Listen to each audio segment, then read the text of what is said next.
बिस्मिल्लाहिर्रहमानिर्रहीम। अस्सलाम वालेकुम स्टूडेंट्स। हम अपनी पहली जो प्रीवियस क्लास है उसके अंदर हम डिस्कस कर चुके हैं ब्रांचेस ऑफ फ़िज़िक्स की ब्रांचेस को। तो हमने जो डिस्कस की थी, शुरू की 3 ब्रांचेस थी, मैकेनिक्स, लाइट एंड साउंड को हमने डिस्कस किया था। अब जो रिमेनिंग ब्रांचेस हैं उनको हम आज देख लेते हैं। फोर्थ वन है लाइट। तो लाइट भी इसकी किसकी ब्रांच है? फिज़िक्स की ब्रांच है light. The branch of physics in which we study about properties of light. हम लाइट की जो प्रॉपर्टीज़ हैं उनको इसमें स्टडी करते हैं। And working of optical instruments, और जो ऑप्टिकल इंस्ट्रूमेंट्स हैं इनको स्टडी करते हैं और इसकी वर्किंग को, इनके काम को स्टडी करते हैं इसमें लाइट के अंदर।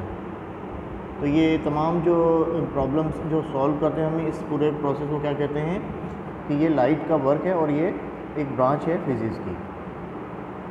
अच्छा, अगर हम प्रॉपर्टीज़ की बात कर लें लाइट की लाइट की प्रॉपर्टीज़ कौन कौन सी हैं, तो लाइट तो एक तो देखें कि इसकी प्रॉपर्टीज़ 2 ही हैं। एक तो इसमें रिफ्लेक्ट होती है, दूसरी ये रिफ्रैक्ट भी होती है। रिफ्लेक्ट ये किसी भी शाइनी सरफेस को अगर हम हिट करें तो ये क्या होता है, ये बाउंस बैक होती है ना, एक जगह से दूसरी टकराने के बाद उसकी जो है वो एक एंगल के साथ दूसरा एंगल बना लेती है और वो बाउंस बैक होती है। इसको कहते हैं रिफ्लेक्शन। और अगर आप इसी सीक्वेंस में लास्ट फिगर देखें जो कि एक एरो आ रहा है और नीचे की तरफ जा रहे हैं ना, ये मैंने जो फिगर बनाई है एक्चुअल के अंदर ये लिक्विड बनाया है। जब हम लाइट एक तरफ से देंगे तो उसमें थोड़ा सा बेंड होने के बाद लाइट अंदर जो वाटर है उसका वाटर होगा या कोई डेंस मैटर हो तो उसमें उसको क्रॉस कर लेती है और थोड़ा सा पर ये कि डेंस मीडियम में जाने के बाद एक एंगल को अपने चेंज कर लेती है ना। या इसको हम डिटेल से, लाइट का चैप्टर आएगा तो और इसको हम डिटेल से पढ़ेंगे। तो इसको, इस प्रोसेस को हम कहते हैं जो वाटर के अंदर जो क्रॉस करती है या किसी एक मीडियम से दूसरे मीडियम में जाती है तो इसको हम कहते हैं रिफ्रैक्शन। एक रिफ्लेक्शन होती है, एक होती है रिफ्रैक्शन, ठीक है ना।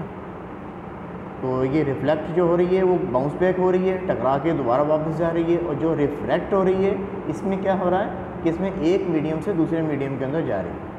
इसके अलावा जो इसके इंस्ट्रूमेंट्स ऑप्टिकल इंस्ट्रूमेंट्स में हैं वो हैं कॉन्वेक्स और कनकेव मिरर रहेंगे। कॉन्वेक्स मिरर के अंदर क्या होता है कि इसमें जो लाइट जब होती है वो मर्ज हो जाती है, एक जगह पे इकट्ठी हो जाती है ना, अगर लाइट को एक तरफ से लगाया जाए। और कन्वेक्स जो मिरर होते हैं वो इस तरीके के शेप के होते हैं, जैसे ये जो सेकंड शेप बनी हुई है ना कन्वेक्स की, के बीच में से इसकी जो थिकनेस होती है और आसपास ऊपर और नीचे से थिन होते हैं, ये बारीक होते हैं। और कॉनकेव मिरर जो होते हैं वो बीच में से थिन होते हैं और ऊपर और नीचे से ये थिक होंगे, मोटे होंगे ये। अच्छा, कन्वेक्स मिरर का वर्क क्या है कि इसमें लाइट जैसे ही हम रेज आएंगी तो वो एक जगह पे मर्ज हो जाती हैं, ठीक है, कन्वर्ज हो जाती हैं या मर्ज हो जाती हैं। उसके बाद जो कनकेव मिरर है इसके अंदर क्या होता है कि जब लाइट्स आएंगी तो वो डाइवर्ज हो जाती हैं, डिस्ट्रीब्यूट हो जाती हैं, इधर से उधर फैल जाती हैं ना, इसमें फोकस नहीं बनता। तो ये सारा जो आपका जितना भी इसमें फिनोमिनास हो रहे हैं ना, रिफ्लेक्शन के, रिफ्रैक्शन के और working of convex, working of concave mirror, तो इन सब को हम डिटेल के साथ, आप इसका पूरा एक चैप्टर है ना, ये जस्ट अब आपको एक ब्रीफली इंट्रोडक्ट करवा रहा हूँ उसकी ब्रांचेस का। और ऑप्टिकल इंस्ट्रूमेंट्स में इसके कौन कौन सी चीज़ें आ जाती हैं वो हैं कैमरा है, माइक्रोस्कोप है, इसी किस्म के और भी इंस्ट्रूमेंट्स होते हैं जिनको जो कि हमें छोटी चीज़ों को बड़ा करके दिखाते हैं, ठीक है ना, दूरबीन वगैरह, इस तरह की बहुत सारी चीज़ें होती हैं। और इसमें जो सबमरीन होती है इसके अंदर जो एक इंस्ट्रूमेंट यूज़ किया जाता है बाहर देखने के लिए, उसके अंदर भी इनके ऑप्टिकल इंस्ट्रूमेंट्स का ही वर्क हो रहा होता है, वर्किंग होती है। तो ये इसकी क्या है, optical instrument, camera, microscope etcetera वगैरह। अच्छा, ये थी हमारे फोर्थ वन ब्रांच थी लाइट, सॉरी। अब हमारे पास है नेक्स्ट जो इसकी ब्रांच है वो है electricity and magnetism. Electricity magnetism के अंदर क्या होता है कि the branch of physics in which we study about charges at rest. इनके अंदर हम क्या करते हैं, चार्जेस को जो हैं उसको स्टडी करते हैं जो कि रेस्ट में हैं और जो मोशन में होते हैं। और उसके बाद स्टडी किया जाता है इसके अंदर relation of charges with magnet, magnet के साथ चार्जेस का रिलेशन जो है इसमें हम स्टडी करते हैं। चार्जेस जब रेस्ट के अंदर होती हैं तो इसको हम कहते हैं इलेक्ट्रोस्टैटिक फॉर्म, इलेक्ट्रोस्टैटिक में जो हैं वो होते हैं। और चार्जेस एट मोशन जब वो मूव कर रहे हों चार्जेस तो इसको हम कहते हैं इलेक्ट्रोडायनामिक्स। रेस्ट और मोशन चार्जेस क्या हैं, प्लस माइनस, ठीक है। अभी इसका इलेक्ट्रिसिटी एंड मैग्नेटिज्म का अभी एक पूरा एक चैप्टर है, इसको भी आप और डिटेल के साथ इसको करेंगे। चार्जेस प्लस मैग्नेट जब वो आपस के अंदर मिल जाते हैं तो क्या हो जाता है, इलेक्ट्रोमैग्नेटिज्म। ये तमाम प्रोसेस जो है आपके फैंस मोटर्स वगैरह के अंदर आप इसको ऑब्ज़र्व कर सकते हैं कि ये जिस तरीके से फ़ैन वर्क कर रहे हैं और मोटर्स वगैरह वर्क करती हैं ना, तो इसको अंदर क्या सारा ये वर्किंग इसके अंदर क्या हो रही है, इलेक्ट्रोमैग्नेटिज्म की। तो ये जो वर्क होता है चार्जेस का, और चार्जेस रेस्ट में, चार्जेस मोशन में, और उनका मैग्नेट्स के साथ वर्किंग, ये तमाम की तमाम जो हमारी स्टडी किसमें आएगी, इलेक्ट्रिसिटी एंड मैग्नेटिज्म के अंदर। नेक्स्ट हमारे पास ब्रांच है एटॉमिक फिज़िक्स। एटॉमिक फिज़िक्स में क्या है, the branch of physics in which we study about the structure of atom and its properties. हम एटम के स्ट्रक्चर्स को स्टडी करते हैं और इसकी प्रॉपर्टीज़ को। स्ट्रक्चर में क्या है कि स्ट्रक्चर में हमें बता दिया गया है कि इसके ये 3 सब पार्टिकल्स के ऊपर मुश्तमिल है, प्रोटॉन, न्यूट्रॉन और इलेक्ट्रॉन के ऊपर, ठीक है ना। प्रोटॉन पे पॉजिटिव चार्ज होता है, न्यूट्रॉन पे कोई चार्ज नहीं होता, और इलेक्ट्रॉन के ऊपर नेगेटिव चार्ज होता है। और ये इसके प्रोटॉन और न्यूट्रॉन जो हैं उसके न्यूक्लियस में होते हैं, और इलेक्ट्रॉन जो हैं इसके ऑर्बिट के अंदर रिवॉल्व कर रहे होते हैं ये, ठीक है। तो ये सारा जो स्टडी है ये स्ट्रक्चर को बहुत डिटेल के साथ होती है, इसको हम स्टडी करते हैं एटॉमिक फिज़िक्स के अंदर। और प्रॉपर्टीज़ में इसकी क्या है कि ये आइंस जो बनते हैं और कैटाइंस, एनाइंस। कैटाइंस मीन्स जब वो एक एटम से इलेक्ट्रॉन जो हैं वो सेंड करे, निकल जाए, और जो दूसरा एटम जब उसको रिसीव करेगा तो उसको हम कहते हैं एनाइंस, ठीक है ना। और उस पर जो एटम इलेक्ट्रॉन जिस एटम को छोड़ेगा उस पर चार्ज हो जाता है पॉजिटिव, और उसे कहते हैं कैटाइन। और जो एटम इलेक्ट्रॉन को रिसीव करता है उसे कहते हैं एनाइन, और उन पर चार्ज होता है नेगेटिव। तो ये इसकी प्रॉपर्टीज़ हैं बेटा, ये आप इसकी पूरा एक चैप्टर है, इसके ऊपर आप और डिटेल के साथ स्टडी करोगे। जस्ट मैं आपको ये थोड़ा सा एक इंट्रोडक्शन के तौर पे बता रहा हूँ, ठीक है ना। ये इसकी क्या है, ये एटम की स्ट्रक्चर और एटम की प्रॉपर्टीज़ इसमें स्टडीज़ होती हैं एटॉमिक फिज़िक्स के अंदर। नेक्स्ट हमारे पास है न्यूक्लियर फिज़िक्स। न्यूक्लियर फिज़िक्स में क्या होता है कि the branch of physics in which we study about proton और neutron.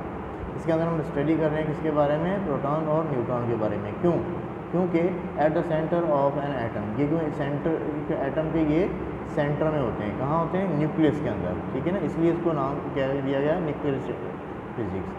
And the interaction that hold them together, और इंटरएक्शन जो कि होल्ड किया गया इसमें ना, इसकी properties, behaviour of nucleus, nucleus की प्रॉपर्टीज़ और उसका बिहेवियर।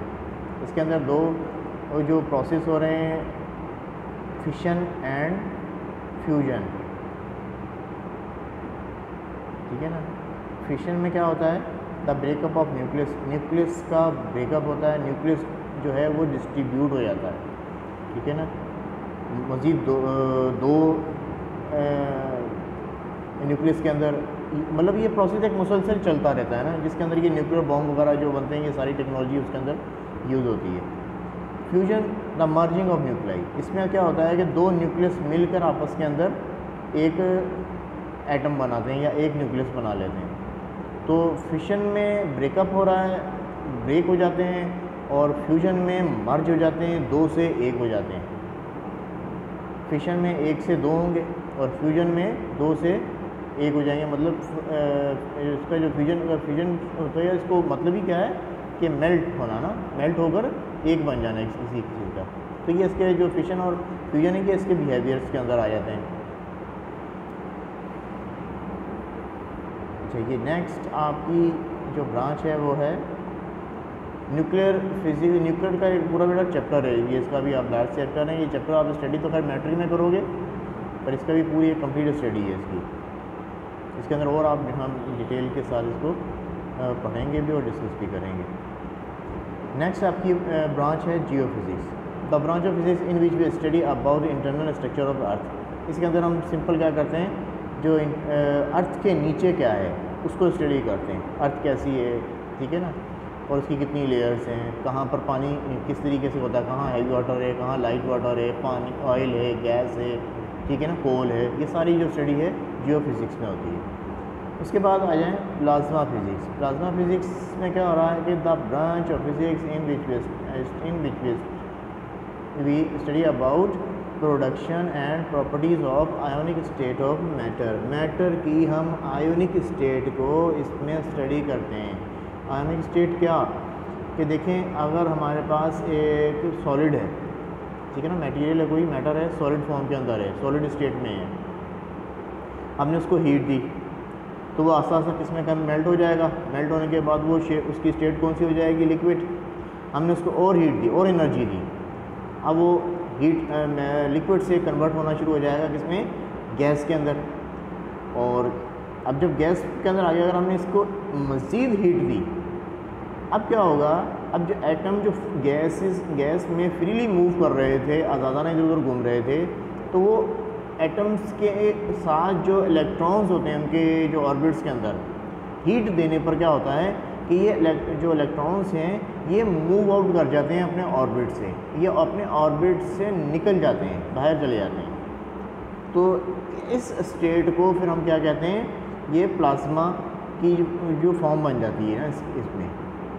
इसलिए आमतौर पे जो कहा जाता है कि वो 3 स्टेट हैं, सॉलिड, लिक्विड एंड गैस, पर प्लाज्मा भी इसकी 4th वन स्टेट है कि जिसमें आयोनिक स्टेट को प्लाज्मा कहा जाता है, जिसमें क्या होता है कि इलेक्ट्रॉन्स जो हैं उनके ऑर्बिट से मूव आउट कर जाते हैं। और plasma is found in the sun. Plasma जो है वो कहाँ पाया जाता है, ये सन के अंदर, सूरज के अंदर, क्योंकि ज़ाहिर सी बात है वहाँ पे इंतहा से ज़्यादा, बहुत ज़्यादा हीट है, इसकी वजह से वहाँ पे ये वहाँ पाया जाता है, पाया भी जा रहा है। और वहाँ पे आयोनिक स्टेट है एटम की या मैटर की। तो अच्छा, प्लाज्मा के अंदर इसकी जो एक प्रॉपर्टी क्या है कि electricity can pass in plasma. जो प्लाज्मा के अंदर से इलेक्ट्रिसिटी भी पास हो जाती है, ये एक कंडक्टर के भी है। तो अगर हम प्लाज्मा को कभी ऑब्ज़र्व करें, कभी आपने देखा होगा कि गर्मियों के अंदर प्लेन रोड के ऊपर दूर से अगर आप किसी चीज़ को देखें तो आपको हवा के अंदर ना थोड़ी सी झिलमिलाती सी चीज़ें नज़र आती हैं, लिक्विड की तरह ना, पानी की तरह रोड के ऊपर, ठीक है ना, दूर से नज़र ऐसी इस तरीके से फील होता है, पर नज़दीक जाने पे वो चीज़ नहीं महसूस होती, तो ये दूर से ऐसी चीज़ें नज़र आती है। या गर्मियों में आग कहीं बाहर बहुत ज़्यादा लगी हुई हो तो उसके आसपास आपको ऐसा लिक्विड सा पानी सा नज़र आएगा। तो वो कौन सी फॉर्म होती है, कौन सी स्टेट होती है एटम की, मैटर की, वो होती है प्लाज्मा स्टेट होती है, ठीक है। और इलेक्ट्रिसिटी जो पास हो जाती है उसमें इसकी जो एग्जांपल्स के तौर पर इसको डिस्कस किया जाता है वो है कि जब हम बरसात हो रही हो और लाइटनिंग हो रही हो और ये जो ज़मीन के ऊपर जो आ जाती है, लाइट आ जाती है, तो ये कहते हैं कि प्लाज्मा के थ्रू ही ये यहाँ ज़मीन तक पहुँचती है। ये प्लाज्मा की स्टेट ही होती है कि जो इलेक्ट्रिसिटी यहाँ तक ज़मीन को मार कर लेती है। जब हम ये कहते हैं ना कि बिजली गिरी थी आसमान से, तो वो ये सारी उसकी एग्जांपल्स में आया था। ठीक है बेटा, तो इसकी कुछ ब्रांचेस थी फिज़िक्स की, 9 ब्रांचेस हैं। ब्रांचेस इसकी और भी बहुत सारी हैं, पर हम जो मेनली जो ब्रांचेस हैं जिनको हमने डिस्कस किया वो यही हैं, आपकी बुक्स में भी यही हैं। और इसके अलावा इनमें से कुछ ब्रांचेस ऐसी हैं जो कि आपके आने वाले चैप्टर्स में उसको हम डिटेल में और इसको डिस्कस करेंगे चैप्टर्स में। ठीक है बेटा, और उम्मीद करता हूँ कि कुछ थोड़ा बहुत बेटा आप लोगों ने अंडरस्टैंड किया होगा। और जैसे ही हमारी इंशाल्लाह क्लासेस शुरू होंगी या ऑनलाइन सेशन हुए तो इसमें कोई क्यूरीज़ हो तो आप ये नोट डाउन करके रखिएगा। और इसके अलावा और इंशाल्लाह फिर हम आप बहरहाल अब ये कुछ मालूम नहीं है कि क्या अभी फ्यूचर में होगा, तो बहरहाल अब तक के लिए इतना ही। ओके बेटा, अल्लाह हाफिज़, टेक केयर।